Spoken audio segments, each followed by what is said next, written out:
कहते हैं ना, झुकती है दुनिया झुकाने वाला चाहिए। तो दुनिया झुकती भी है और झुकाने वाला भी चाहिए।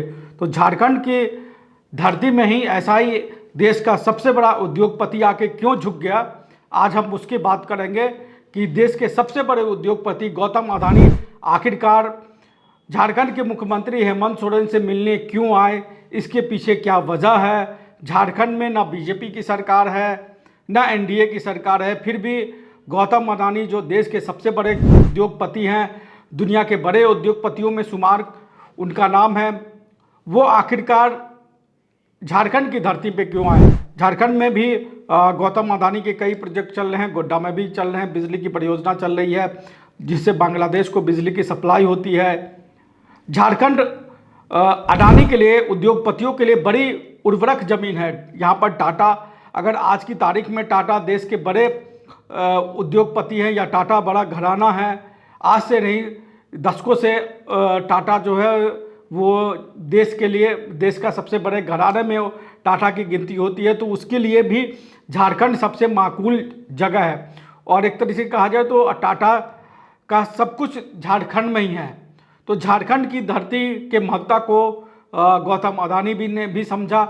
गौतम अडानी हेमंत सोरेन के मुख्यमंत्री बनने के बाद, दूसरी बार मुख्यमंत्री के बाद बनने के बाद पहली बार हेमंत सोरेन से मिलने आए और खुद वो हेमंत सोरेन से मिलने आए।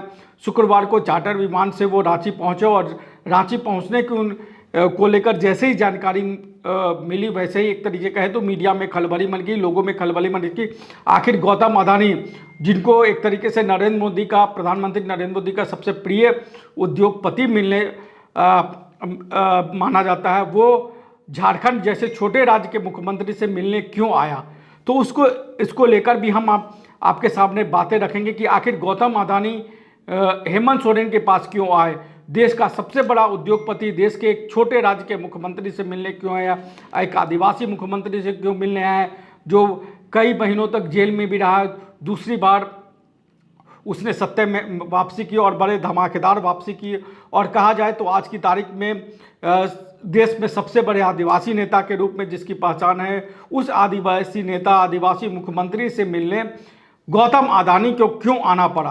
तो इसके पीछे अगर हम वजह को तलाशेंगे तो वजह पता चलेगा कि एक इसका लिंक बांग्लादेश से जाता है। बांग्लादेश में जहां पर राजनीतिक अस्थिरता है, और आपको पता होगा या झारखंड के ज़्यादातर लोगों को पता है कि झारखंड के गोड्डा में अडानी का प्रोजेक्ट बिजली परियोजना चल रही है, जहां से करीब 1600 मेगावाट बिजली जो है वो बांग्लादेश को सप्लाई की जाती है। लेकिन बांग्लादेश में जो राजनीतिक अस्थिरता है, इसकी वजह से बिजली आपूर्ति भी बहुत प्रभावित हो रही है। जो बिजली की डिमांड है वो भी प्रभावित हुई है, और जो उस बिजली सप्लाई की वजह से जो राशि आनी है वो भी बहुत हद तक प्रभावित हुई है। दूसरी तरफ झारखंड के मुख्यमंत्री ने भी कई बार चुनाव के दौरान भी कहा, चुनाव के बाद भी कहा कि जो झारखंड में उद्योग खोले, जिन्होंने खोला है वो, या जो अडानी का प्रोजेक्ट चल रहा है, उससे झारखंड को भी बिजली मिलनी चाहिए।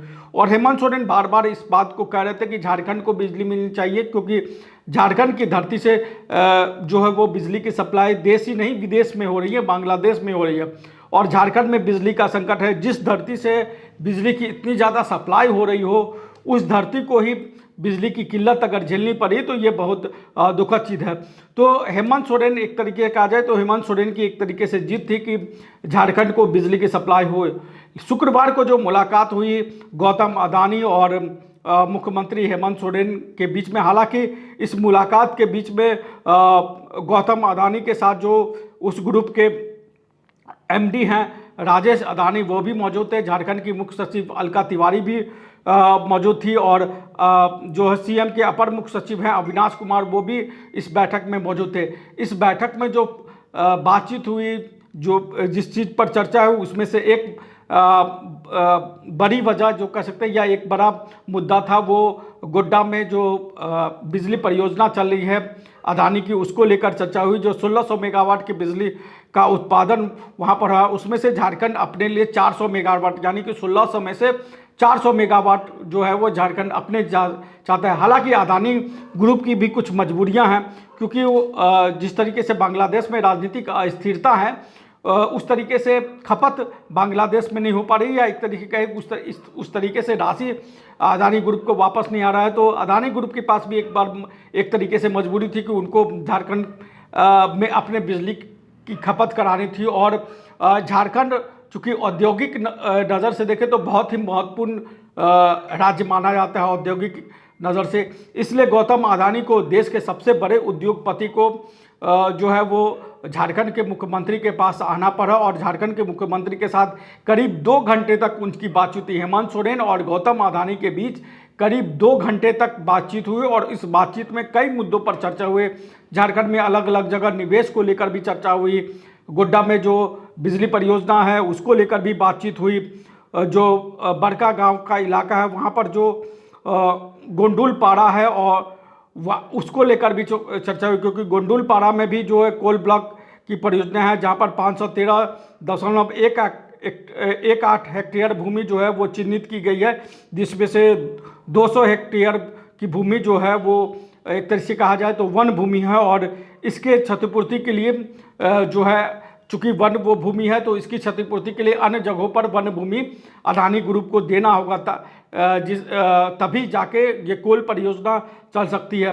तो इसको लेकर भी चर्चा हुई गौतम अदानी और हेमंत सोरेन के बीच। और दूसरी जो गोड्डा में सीमेंट प्लांट लगना है अडानी ग्रुप का, उसको लेकर भी चर्चा हुई। तो अडानी ग्रुप के लिए झारखंड बहुत महत्वपूर्ण है। एक तो जो बिजली परियोजना गोड्डा में चल रही है वो, दूसरा बड़का गांव के गोंडुलपाड़ा में जो कोल ब्लॉक परियोजना है उसको लेकर चर्चा कर दी थी। और तीसरा जो सबसे अहम मुद्दा है वो गोड्डा में सीमेंट फैक्ट्री को लेकर। तो 3 बड़े उद्योग प्रभावित अडानी ग्रुप के हो रहे थे। कहा जाता है कि 2026 तक जो गोंडुलपाड़ा का जो कोल उत्खनन है वहाँ पर वो शुरू हो जाएगा। तो इसलिए चूंकि अब 2 साल से कम का समय रहा है तो गौतम अडानी चाहते हैं कि इस परियोजना का एक तरीके से इस परियोजना को अंतिम रूप दे दिया जाए, इसलिए हेमंत सोरेन से मुलाकात की गई है। तो हेमंत सोरेन से मुलाकात जो करीब 2 घंटे तक चली, उसका फलाफल जो भी निकला हो, लेकिन एक तरीके से हेमंत सोरेन ने यह दिखा दिया कि अगर आपकी दृढ़ इच्छा शक्ति हो और आप अपने लाइन पर अगर अडिग हो तो बड़े से बड़े उद्योगपति, बड़े से बड़े राजनेता आपके पास आके आपके शर्तों पर राजनीति भी करेंगे और कारोबार भी करेंगे। तो हेमंत सोरेन ने अपने तौर पे ये दिखा दिया और ये साबित कर दिया कि अगर आप अपने एजेंडे पर, अपने मिशन पर अगर अडिग रहेंगे तो इस तरीके की स्थिति गौतम अडानी जैसा शख्सियत भी आपके पास आके बातचीत कर सकता है। तो गौतम अडानी और हेमंत सोरेन के बीच जो ये मुलाकात हुई, हालांकि इस मुलाकात को लेकर बीजेपी ने भी अपने तौर पे निशाना साधा कि देखिए कांग्रेस पार्टी जो इसी सरकार का अंग है वो गौतम अडानी को किस तरीके से निशाने पे लेती रहती है, लेकिन उसी सरकार के मुखिया से मिलने गौतम अडानी आते हैं। तो पक्ष विपक्ष दोनों तरफ से इस बात को लेकर गौतम अडानी और हेमंत सोरेन को की मुलाकात को लेकर जो एक तरह की कहे बयानबाजी जो है वो की गई, लेकिन हकीकत यह है कि दोनों नेताओं के बीच करीब 2 घंटे तक बातचीत हुई। और झारखंड में निवेश को लेकर, चूँकि झारखंड में निवेश करना हेमंत सोरेन भी चाहते हैं कि झारखंड में निवेश आए और उस निवेश से झारखंड को राजस्व की प्राप्ति हो और झारखंड के लोगों की भलाई हो, ये उनका मकसद है। और उस मकसद के हिसाब से ही मुख्यमंत्री हेमंत सोरेन ने गौतम अडानी के साथ मुलाकात की। तो गौतम अडानी की क्या मजबूरियां थी वो हमने बता दिया कि जो बांग्लादेश में राजनीतिक अस्थिरता है उसकी वजह से जो गोड्डा में जो उनकी परियोजना चल रही है, बिजली परियोजना, वो बहुत प्रभावित हुई है। इसलिए उनकी मजबूरी थी, उनको हेमंत सोरेन के पास आना ही था, बातचीत करना ही था।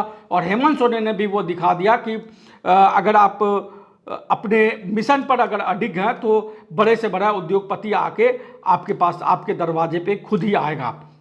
तो झारखंड के तमाम राजनीतिक अपडेट के साथ हम आपके पास यूं ही आते रहेंगे। आप हमारे चैनल को लाइक करिए, सब्सक्राइब करिए और कमेंट करके ये बताइए कि गौतम अडानी और हेमंत सोरेन की मुलाकात को आप किस तरीके से देखते हैं। नमस्कार, जोहार।